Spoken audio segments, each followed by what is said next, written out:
Learn English through stories. Arthur gazed at the bustling London street, a dream forming in his mind.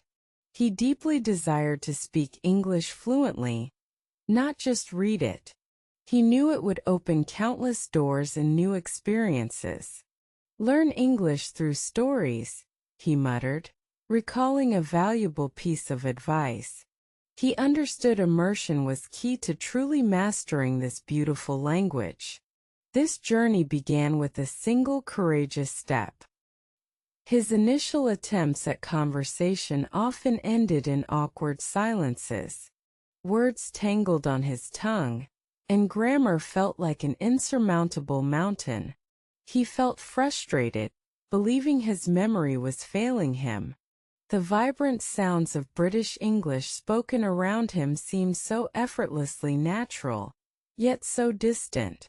He longed for confidence, for easy communication.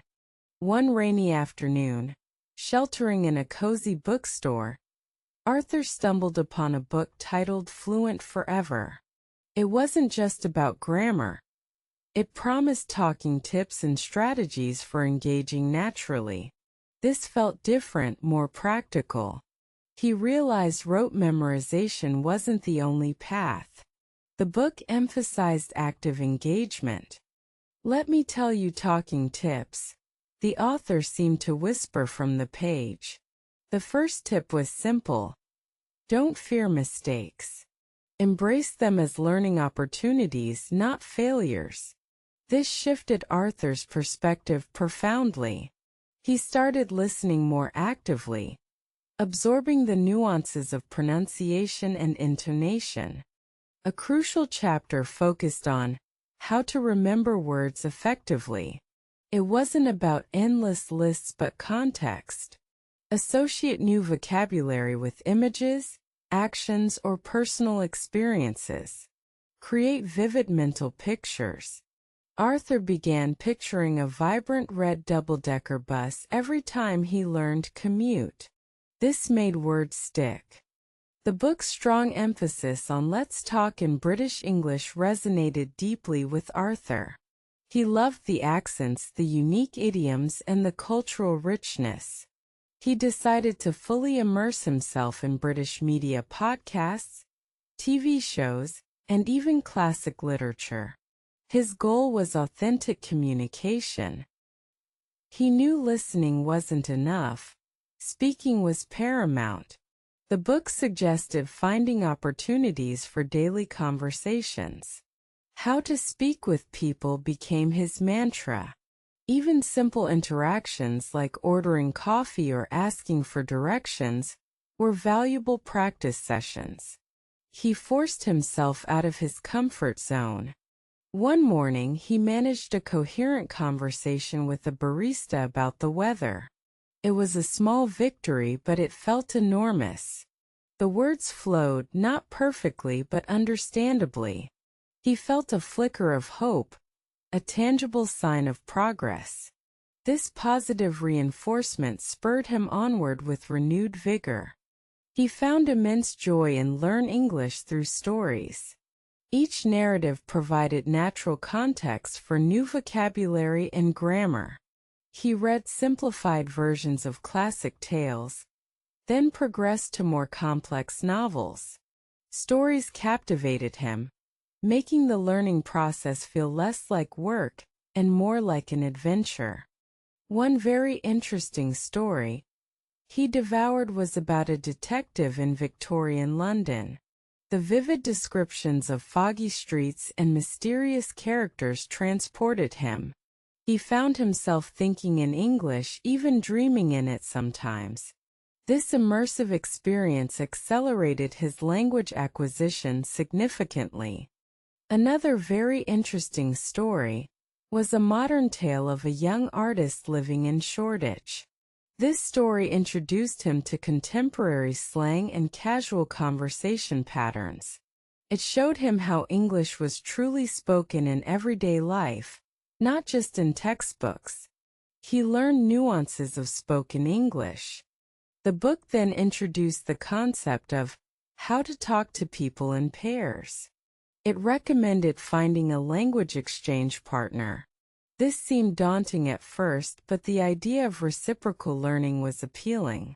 He understood the value of dedicated, focused conversation practice.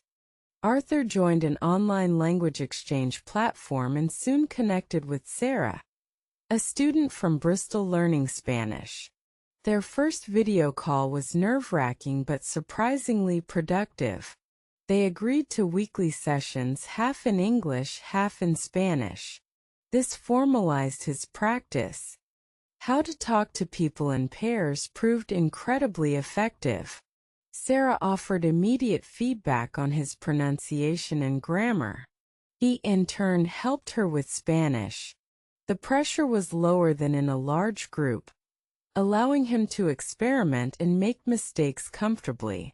This was real-time learning. He also started paying closer attention to how other people talk in English. He observed native speakers in cafes, on buses, and during tours. He noticed their body language, their intonation, and their conversational rhythms. This passive observation was a powerful learning tool. He would often mentally mimic phrases he heard, trying to replicate the accent and pace. This wasn't about sounding exactly like someone else but understanding the flow. He practiced common greetings and farewells, making them sound more natural. This greatly improved his fluency. The overarching advice for how to talk in English was consistent. Just speak. Don't wait for perfection. Start small, use simple sentences, and gradually build complexity. Confidence was a muscle that needed regular exercise. Every spoken word was a step forward. As weeks turned into months, Arthur's confidence soared. He no longer hesitated before speaking. He joined a local walking group and found himself chatting effortlessly with strangers about diverse topics. The fear of judgment had significantly diminished. He felt truly integrated. His vocabulary expanded exponentially, not just from the stories, but from real-life conversations. He learned slang, regionalisms, and nuanced expressions that no textbook could fully capture. Each new interaction was a mini-lesson in practical language use. This made learning dynamic. Grammar, once a source of dread, began to feel more intuitive. He started noticing patterns rather than just rules. Constant exposure and active usage solidified his understanding. He made fewer mistakes, and when he did, he corrected them naturally. This was organic learning.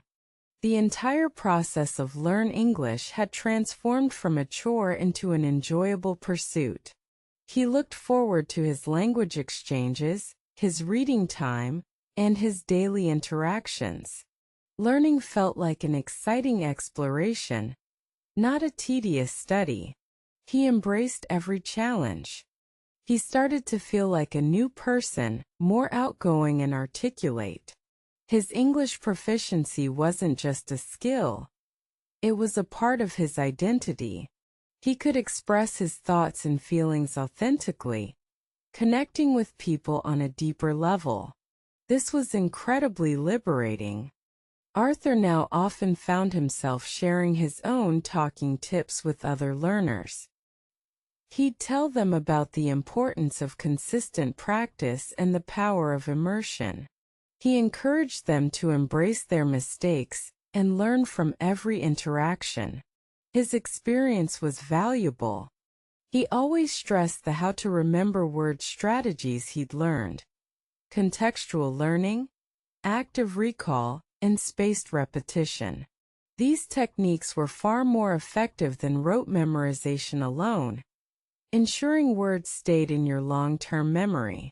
He knew they worked. His Let's Talk in British English journey had been particularly fulfilling. He appreciated the unique cultural aspects embedded within the language. From dry wit to polite indirectness, He had mastered the nuances that made British communication distinctive. He felt truly integrated. He even volunteered to give a short presentation at a local community center, a task he would have considered impossible a year ago. How to speak with people in a public setting felt exhilarating, not terrifying. He commanded the room with his newfound confidence. Arthur understood that learn English was an ongoing journey, not a destination. There was always more to learn, more idioms to discover, and more accents to appreciate. He remained curious and open to new linguistic experiences. The learning never truly stopped. The foundation of his success remained learn English through stories. They continued to be his favorite way to absorb new language, making complex concepts digestible and engaging. Every book was an adventure, every narrative a lesson. Stories were his secret weapon. His own journey was a very interesting story in itself, a testament to perseverance and effective learning strategies.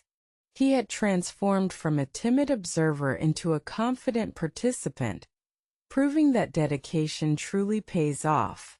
His transformation was inspiring. He became a strong advocate for how to talk to people in pairs. He believed it offered an invaluable low-stakes environment for active practice and immediate feedback. Finding a compatible partner made all the difference in accelerated progress. It was highly effective.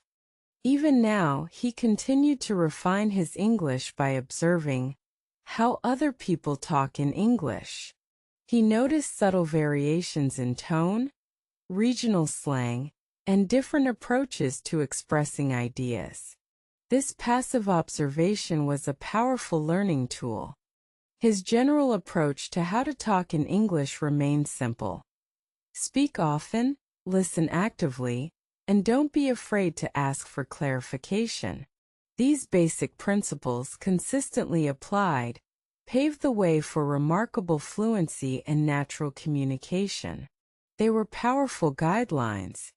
The initial shyness that had plagued him was a distant memory. He approached conversations with genuine enthusiasm and curiosity. He had truly internalized the advice to just speak even when not perfect. This liberation from self-consciousness was transformative. He learned to embrace his mistakes, seeing them as signposts on his path to fluency.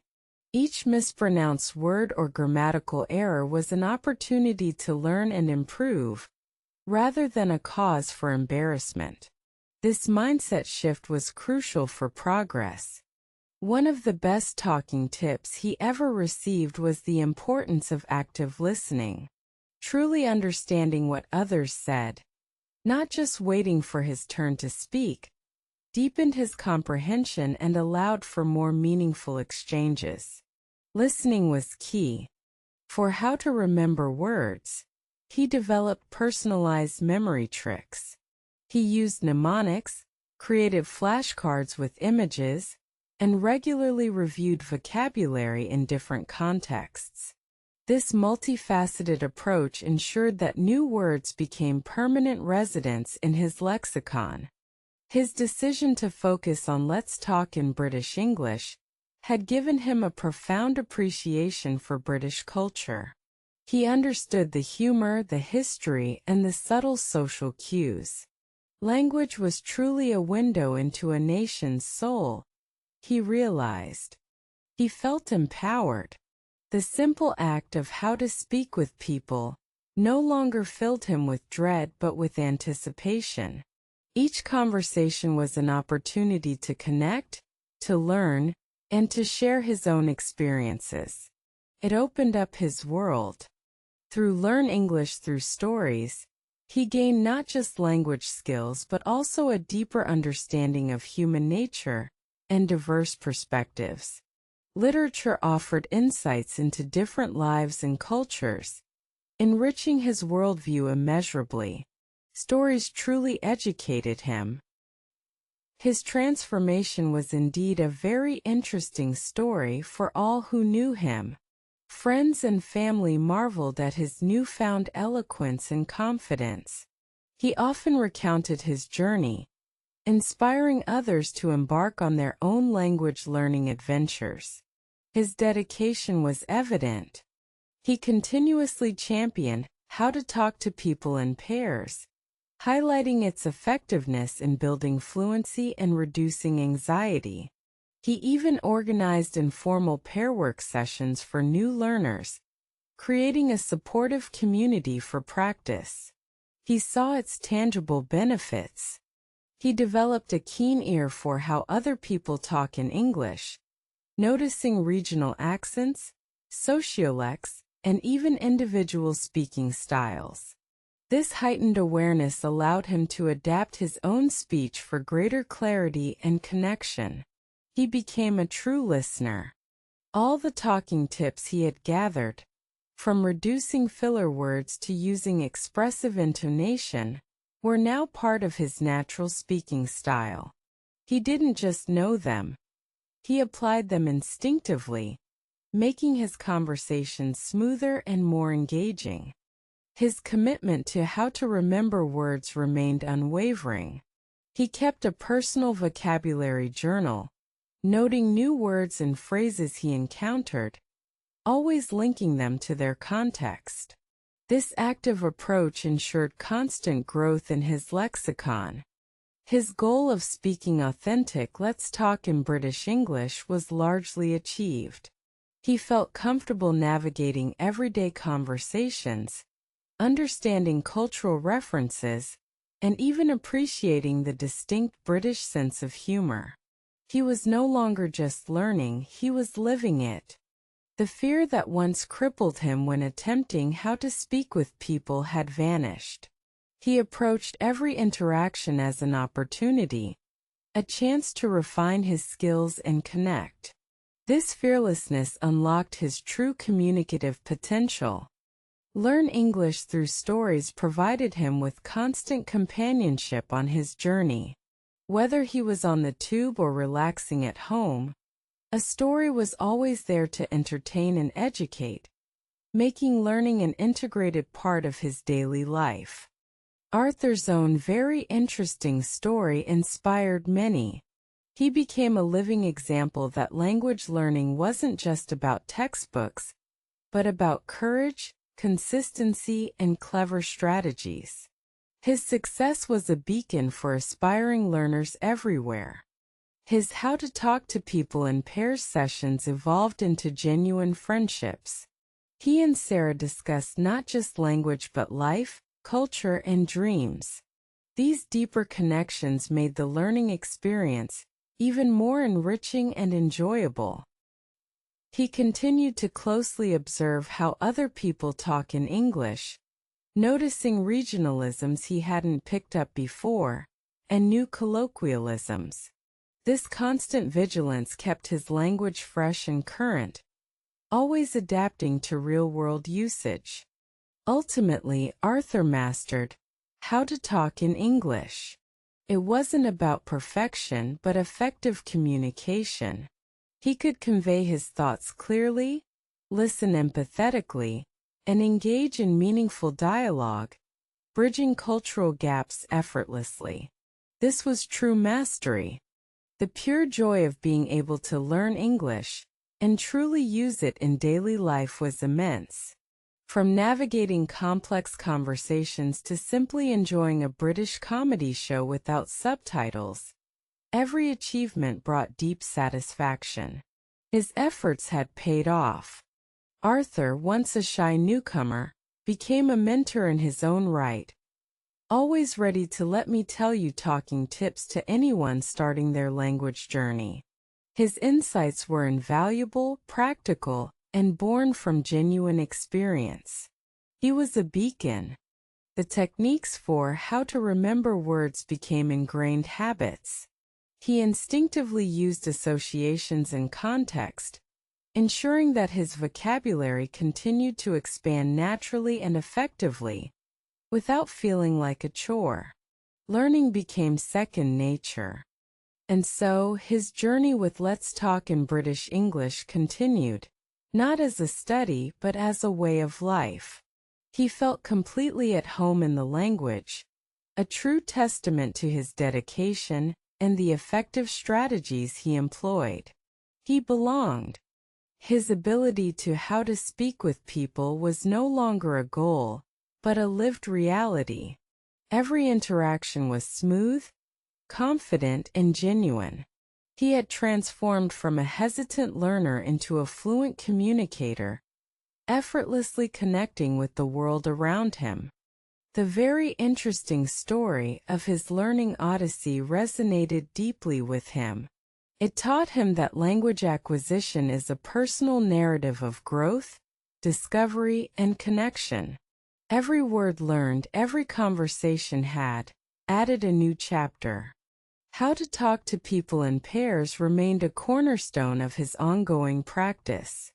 He cherished those one-on-one interactions, understanding their profound impact on building real-world conversational skills and lasting relationships. It was truly invaluable.